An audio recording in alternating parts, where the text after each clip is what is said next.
Hello and welcome back to another album ranking video. Oh yeah. Okay guys, this is going to be a little bit different. This is, I'm going to be ranking Pink Floyd solo albums. Now, this is not Pink Floyd albums I'm ranking. I've already done that. And so what I'm going to do is I will put the link to my Pink Floyd album ranking video in the description just in case there's some confused people.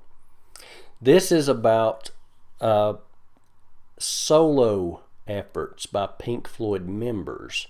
So I'm going to be talking about Roger Waters, David Gilmour, Syd Barrett, Nick Mason, and Rick Wright.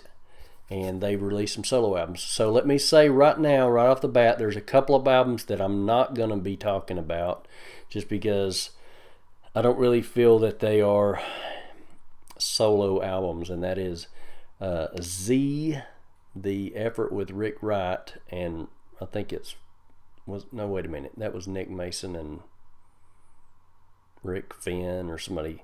Anyway, the Z album I'm not going to be talking about. I'm not going to be talking about what's the other one? Profiles or something. Anyway, I'm not going to be talking about those two albums. So, the reason being is I never really got into them. I never really listened to them that much, so it's unfair for me to judge them. So, these are going to be the albums that I have heard. And I'm going to start with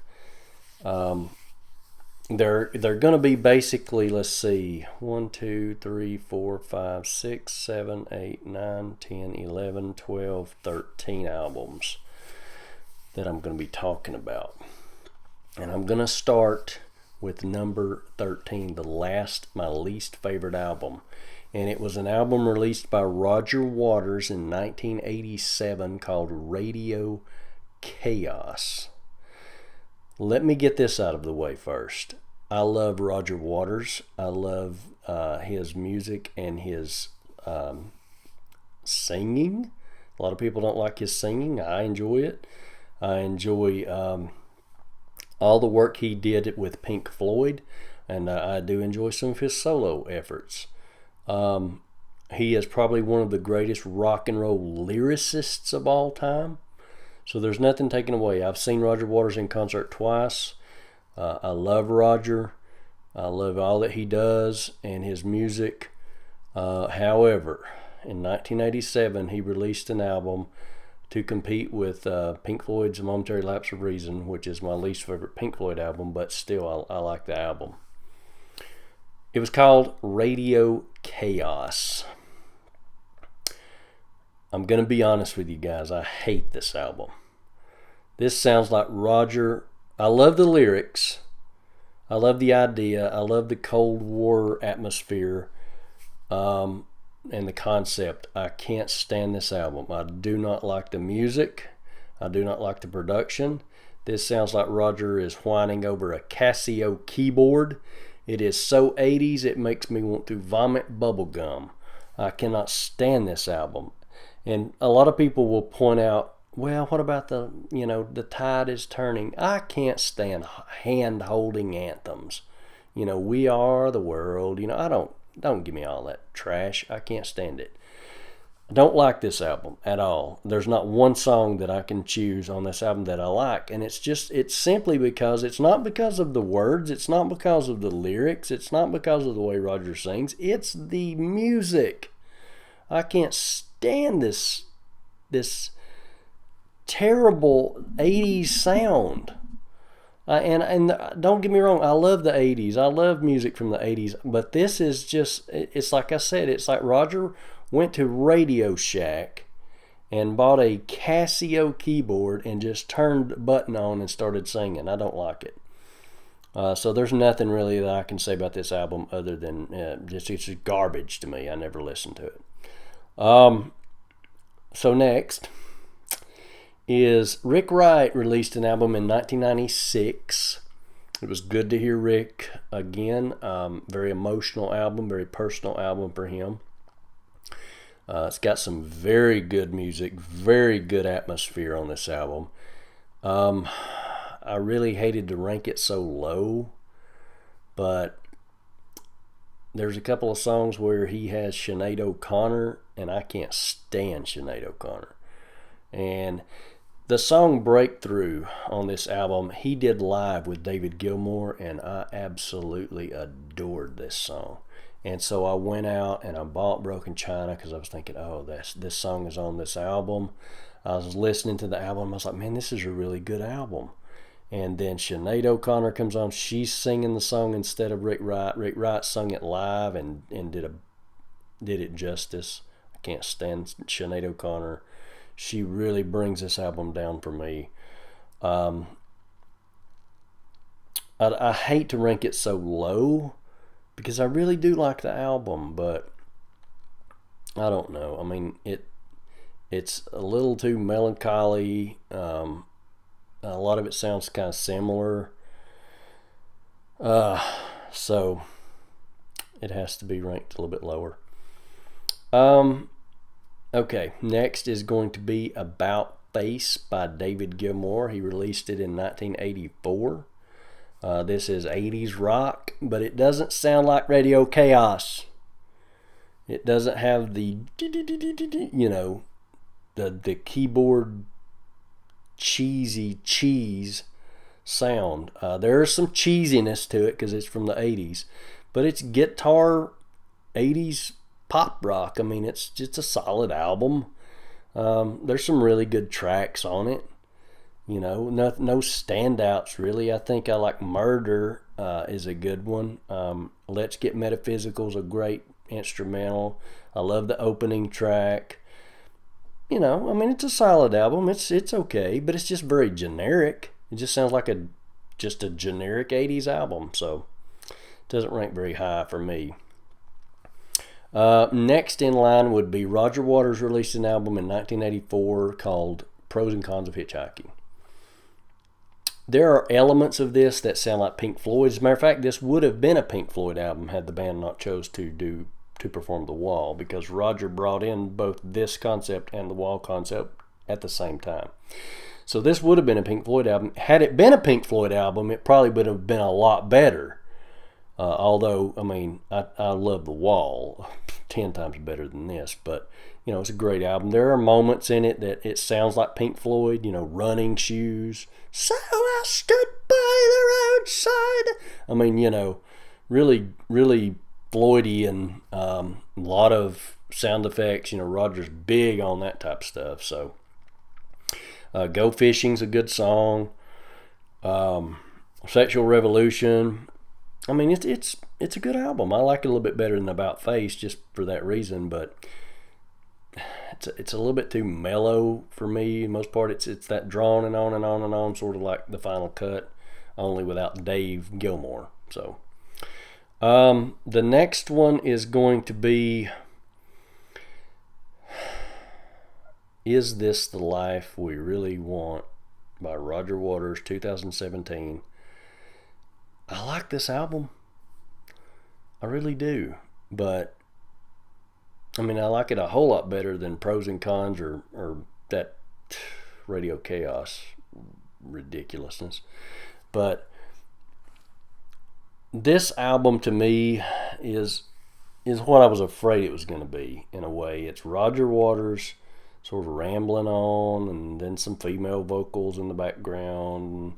But there are times that it stands out. There are times it sounds like Pink Floyd.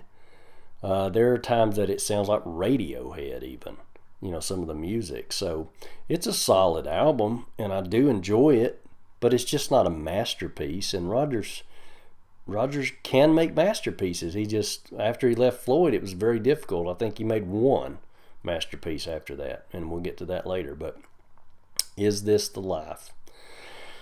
Okay, the next one's going to be kind of a little strange for you guys, and it's the Nick Mason album. Yeah, Nick Mason from 1981, Fictitious Sports.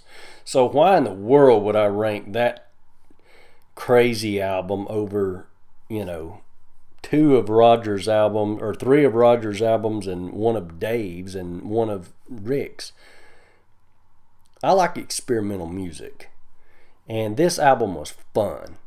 It was fun. It was experimental. It had Robert Wright on it. He's a progressive rock hero. Played with a Soft Machine. It has the tuba on it. I mean, this is just a fun album. I love it. It's experimental variety. It almost sounds like my laptop almost went into the floor and died, so I had to catch it. It reminds me almost of like a Dr. Demento novelty album, of the 70s or 60s and 70s. It's just really cool. I really love it. I mean, there's some terrible songs on here.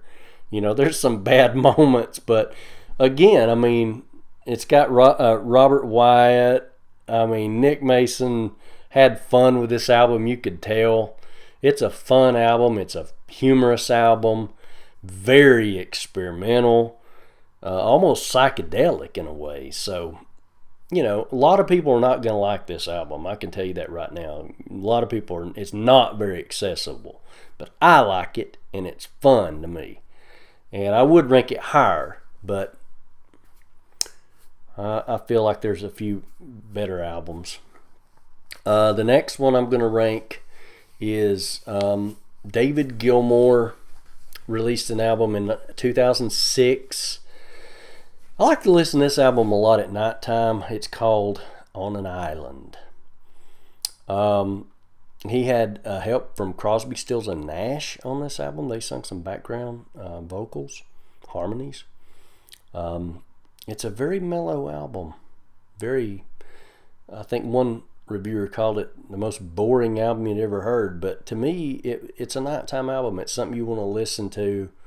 It is an island album. It's on an island, I mean, it's very mellow tracks. I loved On the Island. On an Island, the debut. I mean, not debut. The title track. I'll get it right in a minute. Love that. I love The Blue. Oh, such a beautiful song. David Gilmour so emotive. This album's just so emotive. Yeah, but very, very mellow, very laid back, very cool album. I really enjoy it. Next is going to be back-to-back couple of Syd Barrett albums. The Madcap Laughs and Barrett. I'm going to give these a tie because they sound almost identical. I mean, you've got songs you got Terrapin, you've got Golden Hair, you've got let me see. Trying to think, Baby Lemonade, Octopus, you've got Gigolo Aunt. I mean, all these songs, and the reason that I ranked them kind of together is because I couldn't really pick which one I like better. They're both really good albums, but it's Syd Barrett after Pink Floyd. It's what I would consider post psychedelic pop. Most of it's just Barrett with his guitar. Very stripped down sound, very English. Good production by Dave Gilmour and Roger. I think both of those guys were involved in production of the album. Put out the same year. They're really companion pieces. A nice pair. Really companion pieces. But it's Syd Barrett. A lot of, during the production, they left a lot of mistakes in there. And I think they did it on purpose, just to give you that this is what it's like to be around Syd. This is Syd. This is his heart and soul and everything. And it took a lot of time to get these albums produced because he was already in a very terrible mental state at this time, very deteriorating at this time. But these little songs are just such great gems of Syd Barrett's era and his mind, and I love to listen to these albums together. I got them on one playlist.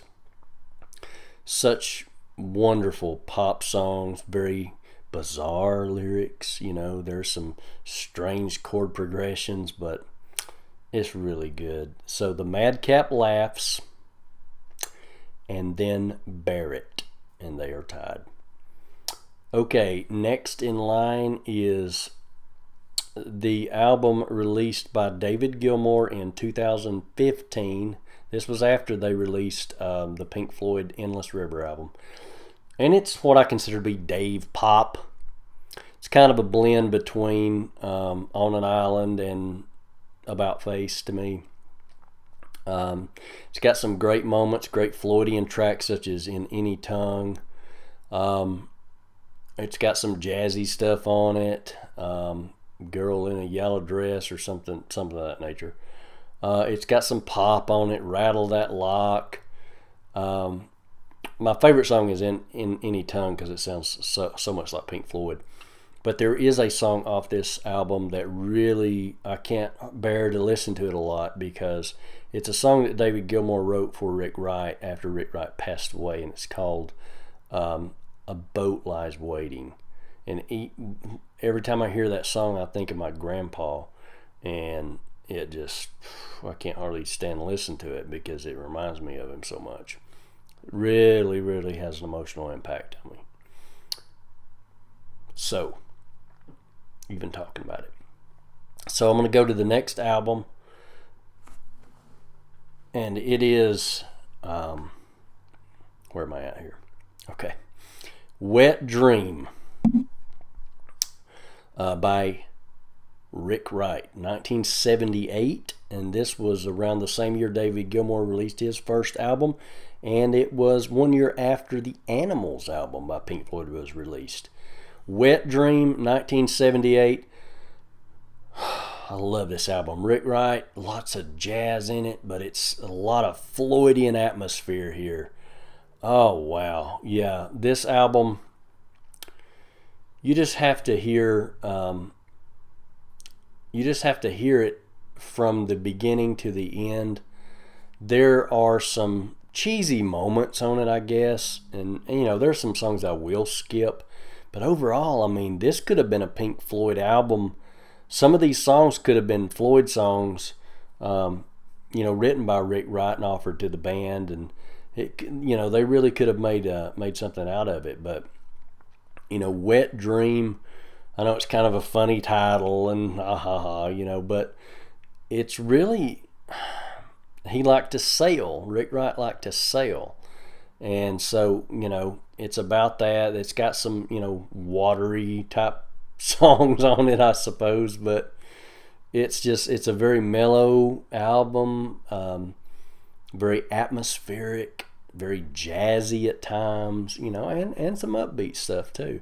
But it's a quality, solid album, and I listen to it quite a bit, more than I do any of the other albums on here, except for, well, I don't know, I do listen to Rattle That Lock and On an Island, from time to time, but usually, yeah, Wet Dream is the closest to Pink Floyd type stuff, yeah, from as far as the rest of them are concerned. But then we get into the top two, and number 2 is going to be Roger Waters' 1992 absolute masterpiece of an album called Amused to Death. This could have been a Pink Floyd album. It sounds like Pink Floyd, but it sounds almost like a cheap version of Pink Floyd. I mean, it doesn't have that Pink Floyd production. It doesn't have Gilmour's guitar tone.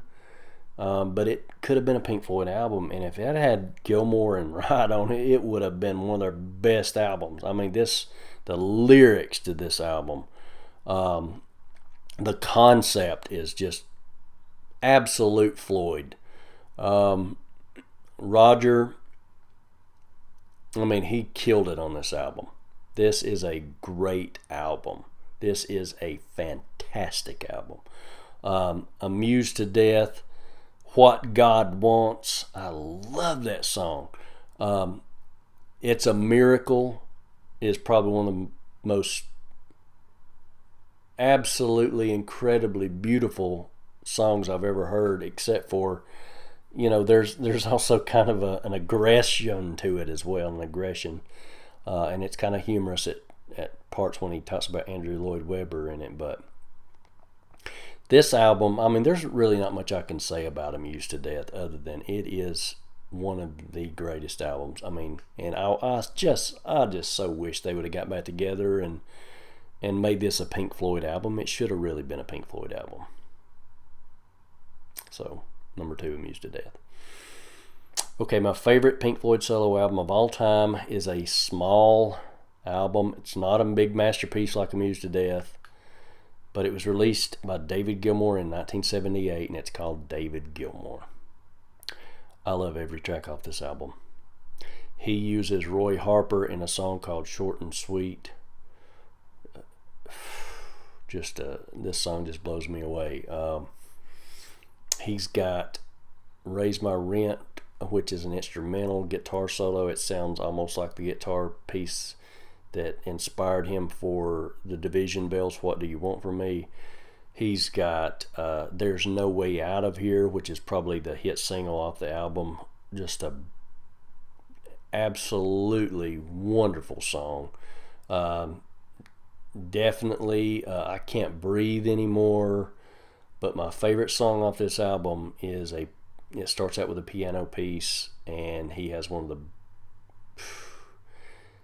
best guitar parts on this, guitar solos. His voice, David Gilmour's voice on this album is just unbelievable how good this album is and how good this song is. It's called So Far Away. It touches me every time I hear it.